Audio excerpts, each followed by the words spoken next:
Esse é mais um estudo de caso que a gente fez o reforço de uma viga ao submetida a perfurações não previstas em projeto, né? Foi uma obra muito desafiadora porque essa viga ela já apresentava um nível de destruição muito avançado.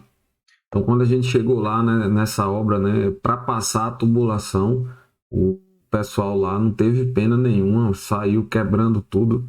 E aí eu vou tentar mostrar para vocês um pouco do estudo que a gente fez lá, né, que foi identificar primeiro o risco, viu, né, que a perfuração estava no canto da viga, onde o cisalhamento é máximo, e no meio da seção transversal. E foi assim uma coisa bem assustadora. Mas a gente desenvolveu um projeto, né, de reforço com manta de fibra de carbono que para essa situação é a melhor que existe. Não adiantava mais a gente encamisar, ou outro tipo de reforço não seria tão viável nem tão rápido para aquele momento. Então, imediatamente a gente escorou, né, a estrutura, fez o escoramento direitinho e procedeu com todas as etapas. Então, vão acompanhando aqui comigo, ao lado aqui nos slides, né, do lado de cá, desculpa, eu vou passando, né, toda a fase, né, todo o procedimento que a gente teve que seguir.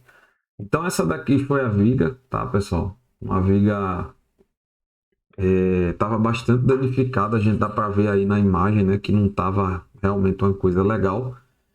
E dá para perceber nessa próxima imagem aqui, ó, que até o estribo eles cortaram, né? Na hora para você ver que não tinha projeto.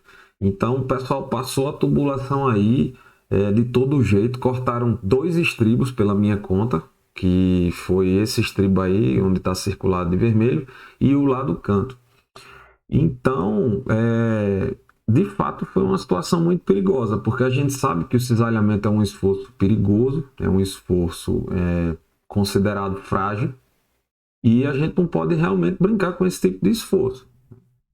Então, a nossa preocupação quando avistamos o problema foi justamente esse, porque o cisalhamento, como eu falei, ele é um esforço muito violento, considerado frágil, né? E ele não dá tantos indícios assim de atingir o estado limite último. Ele não contribui muito para a deformação da estrutura. E aí, nessas imagens aí famosas da internet, eu trago para vocês um dos problemas que a gente poderia ter lá, que era de fato o atingimento do estado limite último do concreto em função de uma perfuração não prevista. Então é aí que vem a importância da obra ter um acompanhamento de um engenheiro. Então, quando a gente fez o levantamento dessa viga, né, em primeiro lugar, é um trabalho de engenharia. Então, a gente tem que fazer o levantamento de tudo que é possível. A viga, por exemplo, foi ensaiada com testes de esclerometria para a gente ter uma noção da resistência que a peça estava. Muito embora um ensaio esclerométrico não passa para a gente a resistência, né, nos dá uma noção da dureza superficial, que querendo ou não é um bom parâmetro. E utilizando pacometria, né, e até escarificação manual, a gente conseguiu identificar o espaçamento dos estribos e a ferragem que aquela viga tinha, né, conforme está aí no projeto, como eu estou mostrando para vocês. Quando a gente fez todo esse trabalho, foi que a síndica percebeu que tinha um projeto estrutural e acabou que bateram os resultados, certo? Então foi feita uma modelagem dessa viga no ANSYS, né, no software ANSYS, e a gente identificou as tensões. Então realmente foi um trabalho muito pesado, porque a gente teve que fazer a modelagem, estudar o incremento de tensões, e aí, devido a esse diâmetro que eles fizeram lá, naquela posição, os cálculos numéricos, né, após os cálculos numéricos, verificou-se um aumento de tensão de 200% no cisalhamento. Então foi assim, uma coisa bem violenta, uma coisa que a gente realmente ficou muito assustado. Então, os primeiros passos, né, foi a gente fazer o reparo da estrutura com argamassa estrutural. Então, é uma argamassa de reparo estrutural da Quartzolite que a gente comprou, né, numa região aqui próxima que vende. Então, essa foto de baixo aí é na mala do carro, a gente levando um saco de cimento para fazer um outro serviço que a gente estava fazendo. E essa argamassa de reparo estrutural. Então você vê que ficou um serviço bacana, né? tem uma parte aí que a gente tem que fechar realmente todas essas, essa região que ele colocou. Quando a gente não consegue fechar toda, é porque vai mexer na inclinação. Mas eu vou mostrar a vocês também que teve situação que a gente não pôde contornar todo o cano. Ficou realmente uma parte que a gente não fez. Então vamos lá, vamos para a parte que mais interessa aqui para a gente, que foi a colocação do projeto da manta de fibra de carbono. Então, em primeiro lugar, desenvolver um projeto, certo? Nada daqui foi feito sem projeto. Então, havia um calculista, né, que me contactou porque ele sabia que eu executava esse tipo de serviço, me contactou para fazer a colocação dessas fibras e já me passou um projeto de quantas camadas ele queria, qual era a densidade da fibra, etc, etc. Então, vamos lá. Primeiro passo, a gente faz o lixamento da superfície com disco diamantado, né, com a esmerilhadeira simples, e a gente faz o arredondamento dos cantos, tá certo? Então é importante, né, falar para vocês essa parte do arredondamento dos cantos, porque se a gente deixar uma quina na parte que faz 90 graus assim da viga, ó, se a gente deixar uma quina ali perfeita, a manta ela não tem uma boa aderência. E aí a gente precisa fazer, né, um abaulamento daquela superfície ali.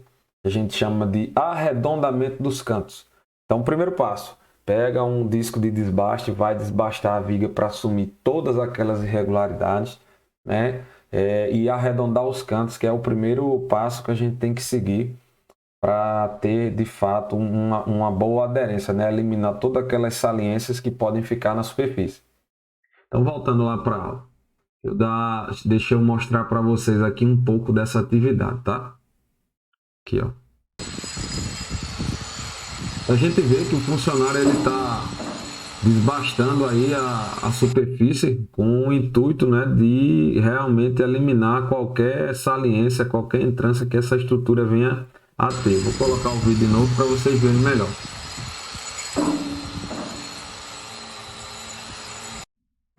Feito isso, a gente vem para o terceiro passo. O terceiro passo é a limpeza do substrato com etanol. É uma parte importante que quase ninguém sabe, né? Partículas muito finas ficam suspensas ali no concreto por alguma atração física e atrapalha, né? Porque a gente, quando vai fazer a passagem das fibras respectivamente, da resina, essas poeiras elas podem atrapalhar e muito o resultado do nosso serviço. Então, o que é que a gente faz? Compra etanol de posto mesmo, de combustíveis, e a gente pega uma flanela e passa todinha, porque o etanol é muito volátil, né? E aí quando a gente coloca água, a água demora muito para poder evaporar. E não é recomendável. Inclusive a gente vai falar aqui também de taxas de umidade e temperatura do substrato. Então, a gente comprou etanol, né, com uma flanelinha simples, a gente tirou toda a poeira, toda a graxa que a gente poderia encontrar lá no local. E eu também trouxe um vídeo para vocês mostrando, né, essa parte que ele aplica lá o etanol. Acho que é aqui. Vamos lá. Ó, simples. Isso.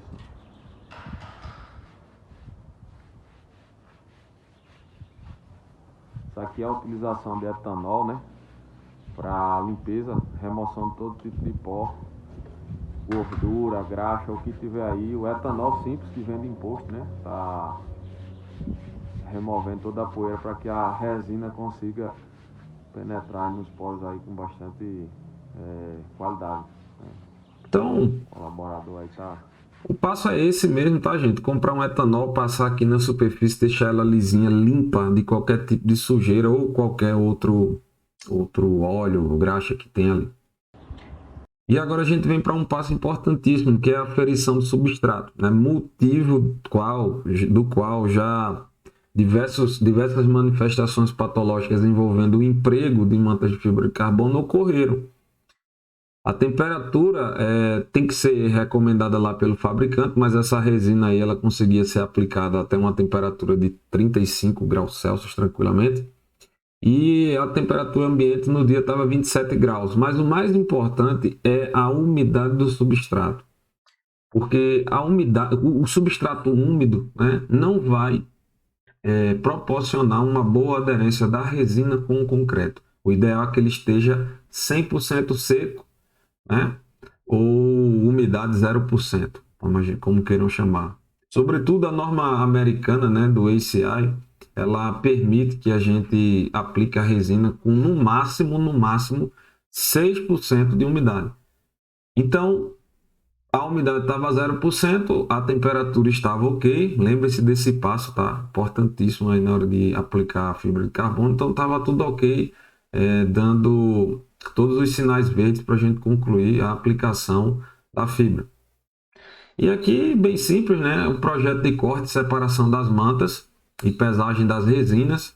A gente comprou as resinas pela internet, né? No site do fabricante, pesamos, seguimos todo o procedimento. Muita atenção com o corte das fibras, porque tem um sentido das fibras na hora de cortar, para você não cortar errado. E depois a gente faz a aplicação da resina primer, né? A resina primer nada mais é do que uma preparação do substrato para receber, de fato, a resina estruturante, que é a resina que cola. O povo gosta de chamar na obra, é a cola mesmo. Essa daí também é cola, mas ela é mais uma preparação para deixar a superfície muito regular. Tem um vídeo aqui também mostrando, né, onde eu tô lá com um colaborador aplicando a resina primer.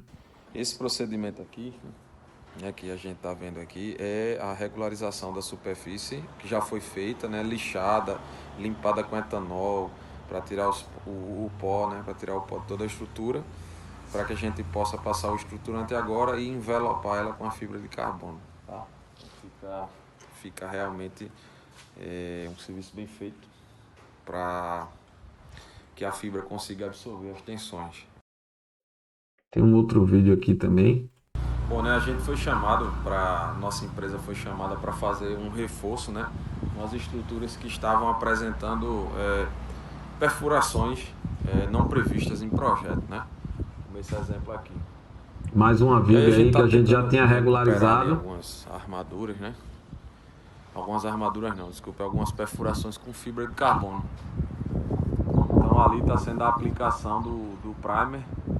Para que serve esse primer, né? Esse produto que ele está aplicando ali? Para fechar os poros do concreto, dar uma regularizada na superfície antes da gente fazer a aplicação do estruturante, para depois a gente aplicar a fibra de carbono. Muito bem, então após todo esse procedimento, a gente vem aqui para o final com a aplicação da resina estruturante, né? Ou também chamada resina saturante. A gente coloca a manta numa bancada, dosa, faz a pesagem da resina, faz toda a colocação conforme o fabricante, e aí a gente passa uma camada com um pincelzinho lá em cima da manta, e depois a gente leva até o substrato e faz a aplicação diretamente lá no substrato. Por fim, após a manta no local, a gente passa mais uma vez a resina, né? Leva um recipiente, pega um pincelzinho, passa a resina nela inteira, e a aplicação mesmo da resina não pode ser feita apenas com a mão, porque parece muito com a aplicação de películas de celulares, né? Películas de carro, em que ficam bolhas dentro da estrutura. Então, o que é que a gente faz? Pega um rolinho quebra-bolhas, que eu vou mostrar aqui no próximo vídeo também como é. A gente passa esse rolinho quebra-bolhas, ou tira-bolhas, como queiram chamar. Ele é até caro, eu acho que um rolinho desse custa R$80. Então, só é viável realmente se você tiver uma demanda, um serviço para fazer. E aí a gente começa a passar esse rolinho com o intuito de expulsar o ar e fazer realmente, o objetivo é que a manta esteja 100% em contato com o concreto. Então, acho que na próxima imagem aqui, eu trago para vocês a aplicação com esse rolinho. Olha lá, ó.